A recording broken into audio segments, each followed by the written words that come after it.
No one expected that on the new show Against 50 Haters, someone would put so much pressure on the movie legend, but Jack Nicholson shut everyone up. Welcome to Against 50 Haters. Tonight, we have a special guest, a legend, an icon, a man you either love or hate. Are you ready to throw stones or kiss his footprints? Decide quickly because here he is, Jack Nicholson. The studio erupted with shouts, whistles, and jeers. Part of the audience clapped, but others, louder, hurled mocking remarks. Jack strode onto the stage with a slow, confident gait, like a king who knows a battle awaits but fears no enemy. His signature smile, the one that terrified in The Shining and charmed in As Good as It Gets, shone brightly, but behind it lurked a steely gaze. Dressed in a dark blazer, a white open-collared shirt, and holding sunglasses he removed with a meaningful glance at the crowd, he looked older at 88, but no less formidable. His charisma filled the studio, momentarily silencing even the loudest hecklers. "Well, Rick," Jack began, settling into the chair and leaning back with a hint of irony, "is this the modern version of the Colosseum? Where are the lions?" The crowd laughed, but the laughter was nervous. Rick Mason raised his eyebrows, clearly relishing the tension. "Oh, Jack, the lions are here and they're hungry," he replied, spreading his arms wide. 50 questions, 50 chances to prove you're still the Jack Nicholson. Ready, haters? Who's first? The cameras swung toward the audience where red microphone lights flickered in the dark. The first hater, a young man in a cap, stood up. His voice was sharp, dripping with smug confidence. "Are you even still alive, or do they just pull you out of the fridge for photos now and then?" The studio exploded with laughter, but it carried a cruel edge. The camera operators exchanged nervous glances, and the director in the headset barked something frantically. Jack tilted his head, his smile widening, but his eyes narrowed. "Kid, I'm alive enough to give you a couple of nightmares," he shot back, his deep, slightly raspy voice cutting through the air like a blade. "And you? Looks like you just came out of the fridge. Haven't thawed out yet, have you?" The audience roared, some clapping, others whistling. Rick Mason stoked the fire. "Wow, Jack hits back. Who's next?"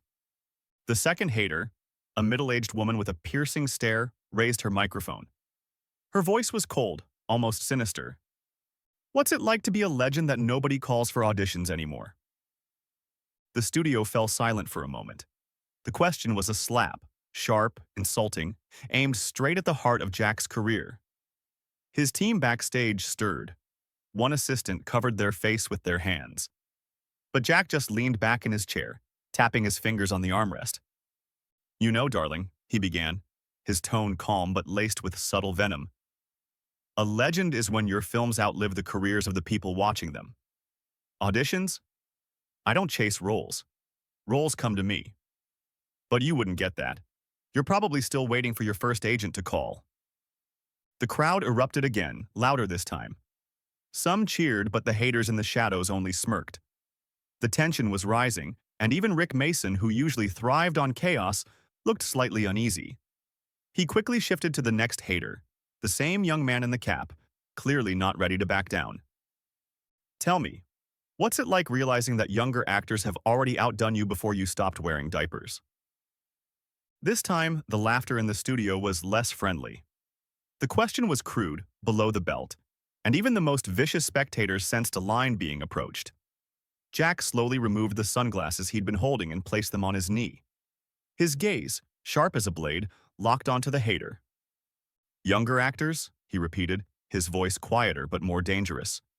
"Kid, I was playing psychopaths when your favorite younger actors were still learning to walk. Outdo me? Let them try to play one scene without autotune for their emotions." The audience exploded into applause, but there was an undercurrent of unease. Jack was holding his ground, but his smile had hardened, and his fingers gripped the armrests tighter.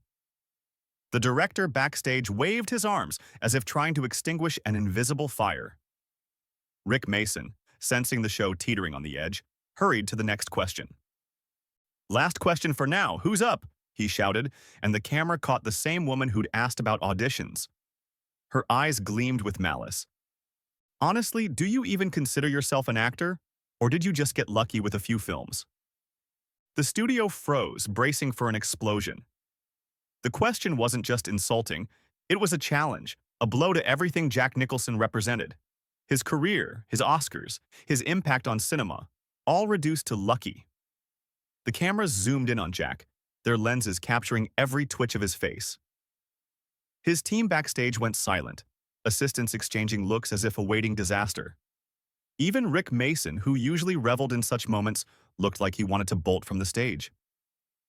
Jack slowly stood from his chair. His smile was gone, but his eyes burned. He took a step toward the edge of the stage, staring straight into the darkness where the hater sat. "Lucky?" he repeated, his voice calm but thundering in the silence. "You know what luck is? Luck is when you make one film and it's a hit. I've made dozens. I'm not just an actor, I'm the guy who changed the game. And if you think you can cut me down with one question, you've got a lot to learn about throwing real punches." The studio erupted in applause, but the tension didn't ease. The haters in the dark whispered, plotting their next attacks. Jack sat back down, but his posture had shifted. He was coiled, like a boxer before the next round. The audience sensed this was just the beginning, and the real fight was yet to come. The director backstage waved frantically, as if trying to douse an invisible fire, and the camera operators exchanged nervous glances, feeling the show teetering on the brink of disaster. Rick Mason, with his predatory grin, knew things were spiraling but couldn't resist the thrill. He raised his microphone, his voice cutting through the din. "Well, haters, not backing down, are you? Who's next? Hit harder." The camera caught a new hater rising from the crowd. A middle-aged man with disheveled hair and a venomous glint in his eyes, his posture, clenched fists and sharp tone, betrayed a personal hatred that set him apart from the previous provocateurs. He didn't just want to humiliate Jack, he wanted to destroy him. The studio hushed, sensing the shift in atmosphere. Even Rick Mason, usually unfazed by tension, tensed slightly as the man spoke. "How many cars do you have to smash with a bat to realize the problem's not the parking but your head?" The studio froze.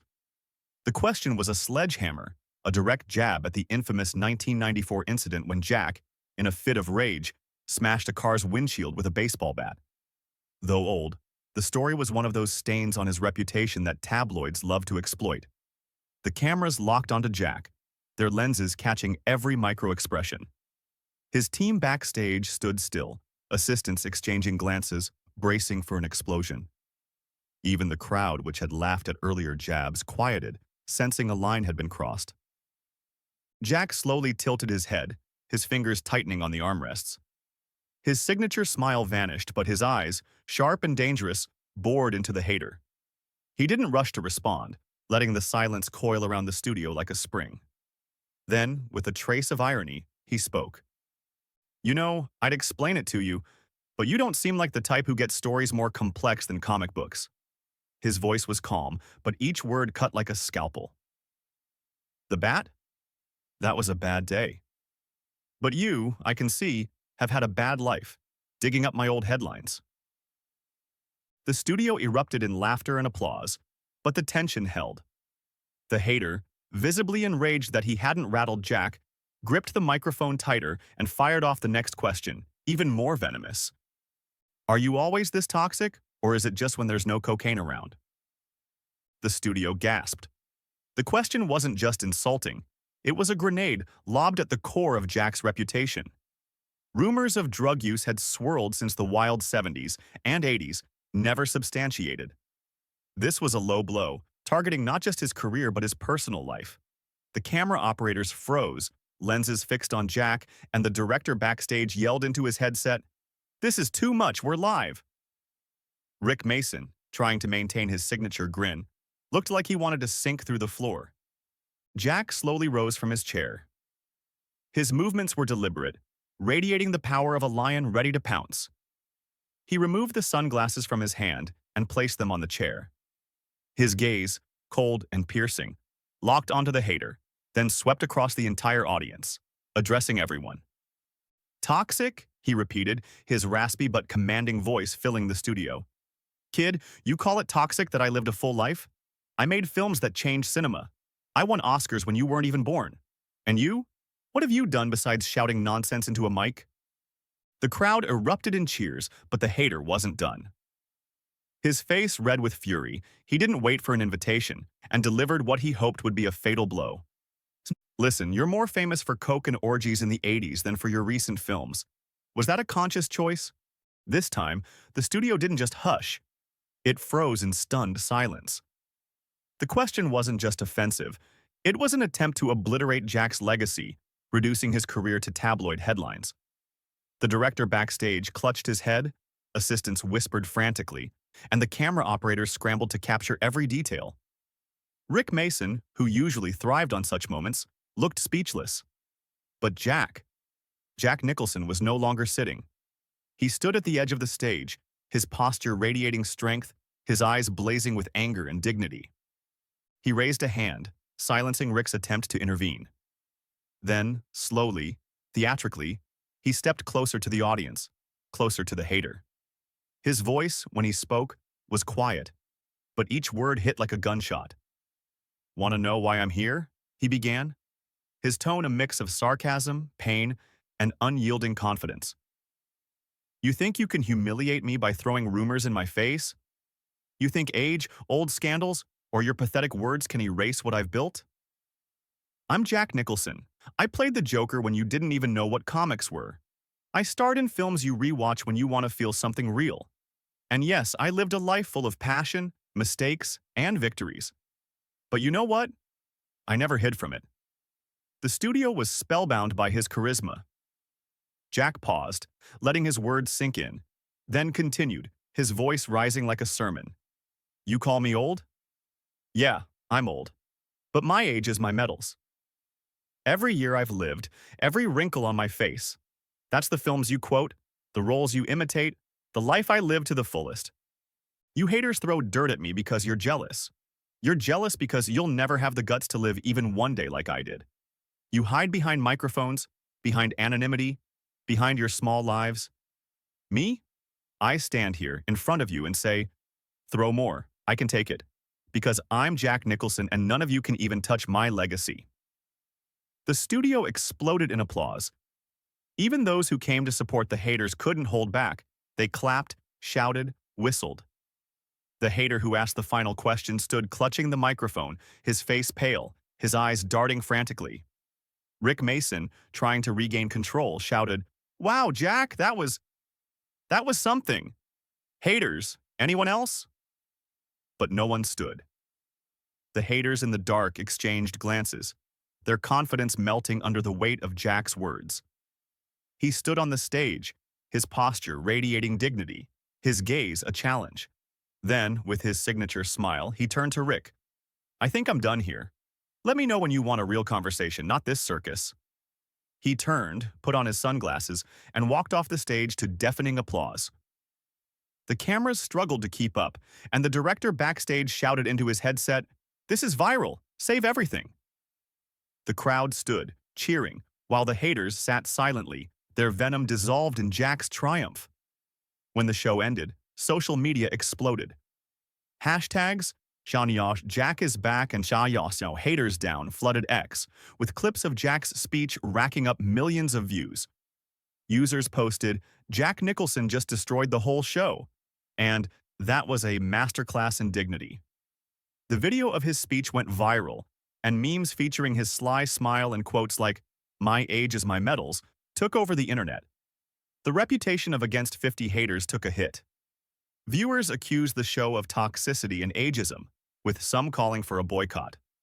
The haters, whose questions aired live, faced a wave of backlash online, their accounts flooded with angry comments. Meanwhile, Jack, who calmly left the studio, became a symbol of standing up to stereotypes. His new project, which he never got to discuss on the show, gained massive attention. Fans and critics alike awaited his return with renewed fervor. Jack Nicholson didn't just leave the studio a winner. He left it a legend, proving that neither age, scandals, nor envy could dim a true talent. His words, laced with sarcasm, charisma, and humanity, echoed long in the hearts of those who witnessed that night. And Against 50 haters learned one thing: never challenge a man who is a hurricane in his own right.